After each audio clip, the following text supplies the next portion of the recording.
Pemirsa, setelah kasus Niki Astria, kabarnya kini giliran Wulan Guritno yang akan dipanggil ke Polres Jakarta Selatan untuk dimintai keterangan sehubungan dengan kejadian pada hari Lebaran lalu di mana Atila sang suami menangkap basah penyanyi Nugi yang berada di dalam kamar bersama Wulan. Atila kemudian mengadukan masalah itu ke Polres Jakarta Selatan. Kini pengaduan itu telah diproses dan dilimpahkan ke Polres Jakarta Selatan. Dan hari ini Selasa 8 Januari, Wulan dipanggil Polres Jakarta Selatan.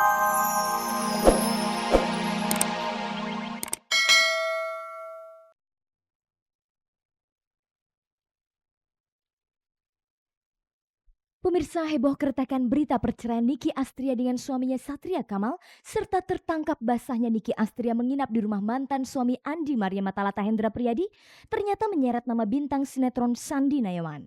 Pria bernama asli Dwight George Nayawan ini dikabarkan pernah pula terlibat asmara dengan Niki Astria. Beberapa hari sebelum terungkapnya peristiwa penggerbekan Niki Astria dan Hendra Priyadi di rumah Hendra di bilangan perumahan elit Kuningan Jakarta Selatan hari Kamis pekan lalu, cek dan dicek telah mengkonfirmasikan soal kedekatan Niki dengan Sandi. Ternyata kedekatan Sandi Nayawan dengan Niki Astria terjadi sekitar 4 tahun yang lalu. Ketika itu Sandi dan Niki sama-sama berada di bawah satu tim manajemen artis yang ditangani oleh Rita Amelia. Tapi benarkah kedekatan Sandi dan Niki ketika itu melibatkan diri mereka dalam hubungan asmara? Hubungan saya dengan Niki, saya deket ya. Bohong kalau saya bilang saya nggak deket. Karena kenapa saya deket? Karena kita satu manajer. Jadi Rita Amelia itu manajer Niki juga dan manajer saya juga. Nah, jadi kalau kita sering ketemu ya pasti ketemu sama Niki, sering ketemu, jalan, ngobrol, ya deket lah. Deket, tapi dalam arti kita masih punya batasan-batasan yang kira-kira ya jangan dilanggar. Berdasarkan keterangan Mamai pada cek dan dicek dalam tayangan Sabtu yang lalu, kedekatan Niki dan Sandi ketika itu sempat membuat Mamai suami Niki berang dan cemburu. Waktu saya dekat dengan Niki, kita suka jalan bareng, mungkin ada kecium perasaan nggak enak dari suami Mamai gitu loh. Tapi saya karena saya rasa saya nggak ada apa-apa sama Niki, Mamai mau ketemu sama saya. Oke, yuk kita ketemu, kita ngobrol gitu loh, ngobrol. Jadi ada sedikit mungkin kecium yang nggak enak, mungkin informasi dari orang keberapa. Akhirnya kita ketemu, ngobrol-ngobrol. Oh jadi gitu Sen, iya salah paham aja kok. Kalau saya kagum, saya bilang sama Mamai. Kalau saya kagum sama Niki, iya. Saya bilang, saya sangat mengagumi karena dia rocker yang saya rasa dia cukup bertahan lama. Dan ya punya sesuatu aja, saya lihat Niki itu punya sesuatu gitu. Saya kagum sama istri Mamai, saya bilang sama Niki saya. Oh gitu, jadi cuma kagum aja nih Sen.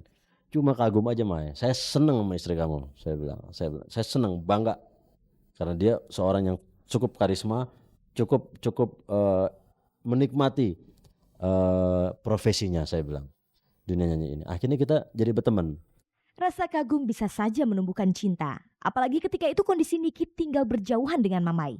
Benarkah kedekatan Sandi dan Niki hanya sebatas mengagumi? Cuman mengagumi aja. Cuma ya kan udah punya yang lain. Artinya udah ada suratnya. Jadi ini wanita yang saya temukan adalah wanita yang sudah menikah, ya kan? Ya nggak bisa ngapain. Karena orang kalau kagum biasanya ingin memiliki juga kan. Tapi kan ini ada batasan bahwa ini adalah orang yang sudah menikah. Jadi saya nggak sampai sejauh itu. Jadi memang kagumnya itu pure murni dari hati mengagumi dia gitu loh. Jadi mengagumi tidak berarti bisa memiliki, itu aja. Selama dekat dengan Niki, apakah Niki pernah menceritakan masalah rumah tangganya? Dia ada beberapa mau mencoba, mau curhat. Cuma saya selalu bicara sama teman-teman saya semua. Nggak hanya Niki. Saya bilang sama semua teman-teman saya, kalau kamu mau bergaul sama saya, please jangan curhat yang berlebihan. Kenapa? Nanti saya akan terlibat dengan kehidupan kamu. Kalau saya terlibat itu nggak bagus. Saya bilang begitu. Misalnya nanti kamu berbuat sesuatu, kamu ketangkep, saya bilang buat sesuatu yang dicari teman dekatnya kan, ya nggak, teman yang sering curhat. Nah saya itu nggak mau. Jadi sama laki perempuan teman saya selalu bilang, lu boleh berteman tapi lu jangan curhat yang berlebihan. Kalau curhat cuman bilang, aduh gue lagi tiba-tiba gue bokeh nih, ya itu it's okay ya kan. Atau kerjaan gue lagi mandek nih. Tapi kalau misalnya udah ngomongin apalagi masalah keluarga, itu biasanya gue udah paling cuek amat deh. Saat ini rumah tangga Niki dengan Mamai benar-benar retak. Bahkan Niki telah melayangkan surat gugatan cerai terhadap Mamai. Apakah Sandi mengetahui hal itu? Saya baca di majalah salah satu tabloid lah. Loh ini ada apa nih? Karena terakhir saya ngobrol, saya ketemu sama salah satu seniman di Indonesia ini, saya ngobrol, "Mas, Niki gimana kabarnya?" "Oh lagi di Australia." "Oh di Australia, lagi ngapain?" "Lagi apa, bikin persiapan rekaman yang baru." "Oh ya sudah berarti dia di Australia," saya pikir-pikir gitu loh. Jadi terakhir itu aja. Saat ini apakah masih suka bertemu atau berkomunikasi dengan Niki? Sehari setelah show-nya Krisdayanti. Terakhir kontak. Jadi besoknya dia tanya, saya pergi nggak ke Krisdayanti? Gitu aja. Cuma nanya ngobrol-ngobrol itu aja. Krisdayanti, gue kemarin pergi, bagus loh gini-gini. "Oh good, saya bilang begitu.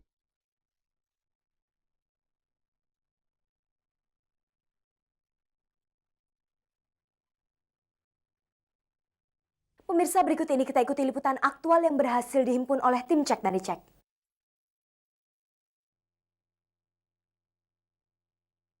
Pemirsa, setelah kasus Niki Astria, kabarnya kini giliran Wulan Guritno yang akan dipanggil ke Polres Jakarta Selatan untuk dimintai keterangan sehubungan dengan kejadian pada hari Lebaran lalu di mana Atila sang suami menangkap basah penyanyi Nugi yang berada di dalam kamar bersama Wulan. Atila kemudian mengadukan masalah itu ke Polres Jakarta Selatan. Kini pengaduan itu telah diproses dan dilimpahkan ke Polres Jakarta Selatan. Dan hari ini Selasa 8 Januari, Wulan dipanggil Polres Jakarta Selatan sehubungan dengan masalah itu. Cek dan Dicek sempat menemui Wulan Guritno Sabtu 5 Januari lalu di lokasi syuting untuk mengkonfirmasikan hal itu. Sudahkah Wulan mengetahui hal ihwal pemanggilan atas dirinya itu? Gak tahu aku. Gak dengar, baru dengar dari Mbak. Nggak, mungkin Mbak kebalik, bukannya Atila yang mengadukan saya, tapi saya yang mengadukan Atila. Kebalik kali informasinya. Lagi kan apa panggilnya baru kemarin, baru ntar, kenapa nggak kemarin? Itu kan berarti kan dia lagi rencana gitu kan. Gak apa-apa. Seharusnya malah yang bikin pengaduan tuh saya, lebih pidanaan saya gitu loh, ya kan. Ancaman, merasa jiwa terancam, pencemaran nama baik, penghinaan, perendahan martabat, itu ada semua pasal-pasalnya dan saya tahu gitu loh. Karena setiap apapun mau saya lakukan, gak hanya dalam pekerjaan, saya selalu reservasi gitu, ya kan. Misalnya saya jadi Atila, saya mau ngaduin saya jadi Atila, saya mau ngaduin Wulan. Saya sebagai Atila, saya akan bener-bener cek and recheck dulu gitu loh, semuanya gitu. Kalau saya udah tahu apa yang Atila lakukan ke saya itu ada pasalnya semua. Jika Wulan benar-benar menerima panggilan itu, apa yang akan Wulan lakukan? Ya nggak apa-apa, malah bagus. Jadi nanti kan malah bener-bener bukan kebukti tapi bisa diselidiki gitu. Ntar dia juga yang ketahuan buruk bosoknya gitu kan, nih biarin aja gitu loh. Menurut Wulan, peristiwa yang dialaminya pada hari Lebaran lalu bisakah dikategorikan ke dalam tindakan asusila atau perselingkuhan? Kayaknya itu bukan hal asusila ya kan. Itu hari Lebaran, kayak udah ribuan kali dijelaskan gitu kan. Itu kan hanya karena dia emosi, dia nafsu, dia merasa benar. Jadi hal apapun akan dia lakukan gitu loh, ya kan.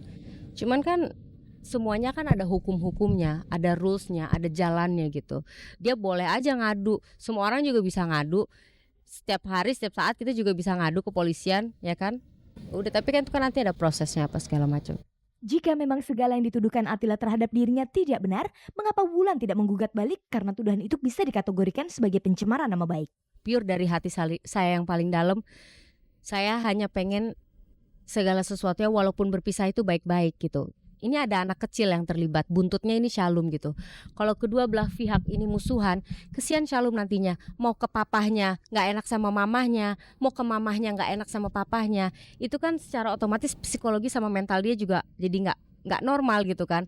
Nah sekarang bagaimana berbesar hatinya saya sama Atila untuk ngebuat semuanya ini baik untuk Shalom gitu. Ilanginlah dendam, sirik, iri, dengki, semua ilanginlah gitu.